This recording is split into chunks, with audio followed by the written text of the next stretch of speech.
kemarin, Presiden Prabowo memimpin sidang Kabinet Paripurna yang menjadi momen penting untuk menandai 3 bulan perjalanan Kabinet Merah Putih dalam menjalankan tugas-tugas pemerintahan.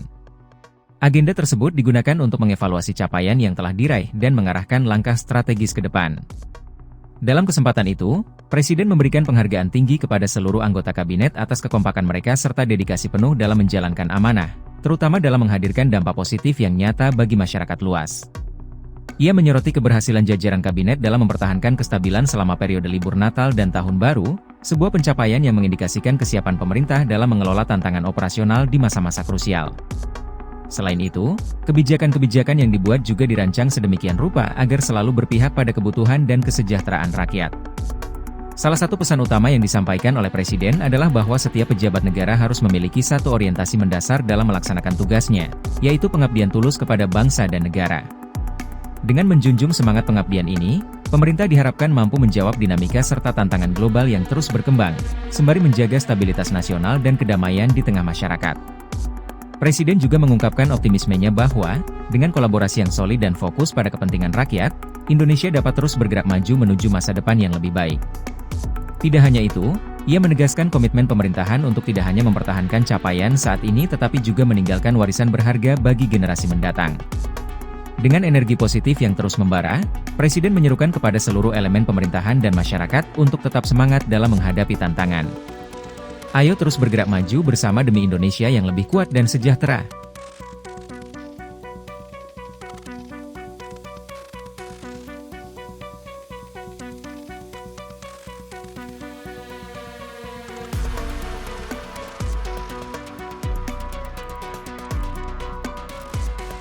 Saat Wakil Presiden Gibran melakukan inspeksi mendadak ke SMAN 60 Jakarta, terdapat sebuah momen menarik yang cukup mencuri perhatian. Ketika Gibran memasuki salah satu kelas, ia mendapati seorang murid dengan rambut yang sudah gondrong atau cukup panjang sehingga tampak tidak rapi. Melihat hal tersebut, Gibran pun langsung meminta murid itu untuk segera mencukur rambutnya agar terlihat lebih baik dan sesuai aturan. Namun, jawaban murid itu menyentuh hati banyak orang. Dengan nada polos, ia mengatakan bahwa dirinya tidak memiliki uang untuk pergi ke tempat cukur rambut. Tanpa pikir panjang, rasa iba pun menghampiri Gibran. Ia segera memanggil ajudannya dan memberikan perintah agar membantu murid tersebut dengan memberikan uang untuk memangkas rambutnya. Momen ini menjadi salah satu sorotan yang menunjukkan sisi empati Gibran selama kunjungan tersebut. Kepedulian dan perhatian Gibran Raka Buming Raka terlihat begitu nyata ketika ia melakukan kunjungan ke SMA Negeri 60 Jakarta.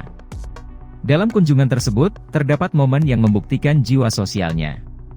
Saat berkeliling, Gibran mendapati seorang siswa yang menggunakan ponsel dengan kondisi yang sangat memprihatinkan, tampak rusak parah dan tidak layak pakai. Tanpa pikir panjang, Gibran segera memanggil ajudannya dan memberikan instruksi untuk mencatat nama siswa tersebut. Ia pun memastikan siswa itu mendapat ponsel baru sebagai bentuk kepeduliannya terhadap kebutuhan pelajar di era digital ini. Selain menunjukkan perhatiannya terhadap individu, sebagai Wakil Presiden Republik Indonesia, Gibran juga hadir dalam rangkaian inspeksi mendadak terkait program prioritas pemerintahannya bersama Presiden Prabowo Subianto, yakni Makan Bergizi Gratis, MBG.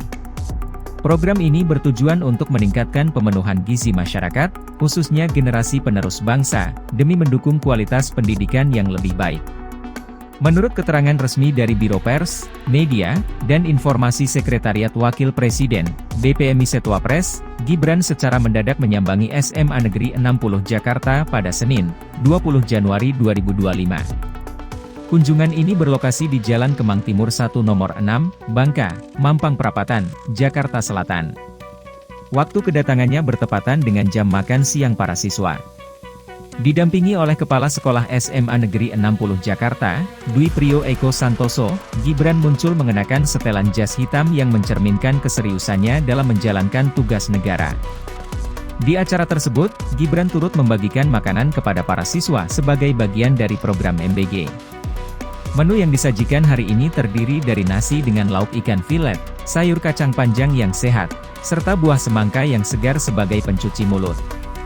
Suasana terlihat hangat dan penuh kegembiraan saat para siswa menerima makanan tersebut. Salah seorang siswa kelas 12 bernama Miftah mengungkapkan rasa syukurnya terhadap program tersebut. Menurutnya, MBG tidak hanya membantu memenuhi kebutuhan gizi para siswa sehingga mereka dapat belajar dengan lebih optimal, tetapi juga meringankan beban keuangan keluarga sehari-hari.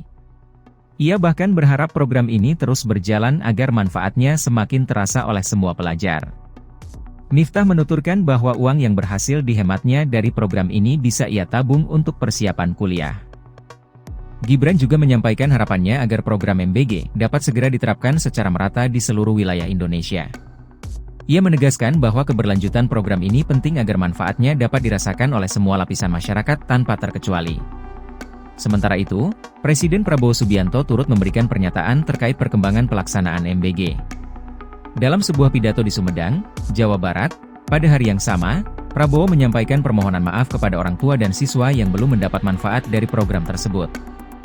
Ia menjelaskan bahwa penyebarannya membutuhkan waktu, karena tantangan administratif dan logistik yang tak terhindarkan. Prabowo memastikan bahwa pemerataan MBG menjadi prioritas utama pemerintahannya. Ia meyakini bahwa pada akhir tahun 2025, seluruh anak di Indonesia akan mampu menikmati manfaat makanan bergizi gratis.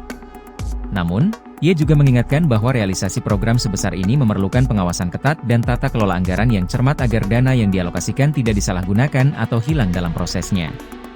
Meski demikian, Prabowo optimis bahwa pemerintah mampu menemukan solusi terbaik dan tercepat untuk mempercepat implementasi program ini. Ia menegaskan bahwa kendala yang ada bukanlah pada ketersediaan dana, melainkan pada aspek fisik serta logistik dalam mewujudkan pelaksanaannya secara menyeluruh. Prabowo kembali memberikan jaminan kepada masyarakat bahwa dana untuk melaksanakan program ini telah tersedia sepenuhnya. Ia juga menekankan pentingnya menyalurkan manfaat program kepada pihak-pihak yang benar-benar membutuhkannya, mengingat sumber daya harus digunakan dengan bijak. Dengan penuh keyakinan, ia meyakinkan masyarakat bahwa program ini akan berhasil sesuai target pada akhir tahun 2025, sehingga semua anak Indonesia dapat menikmati manfaat makanan bergizi secara gratis sebagai wujud komitmen nyata pemerintah terhadap kesejahteraan rakyat.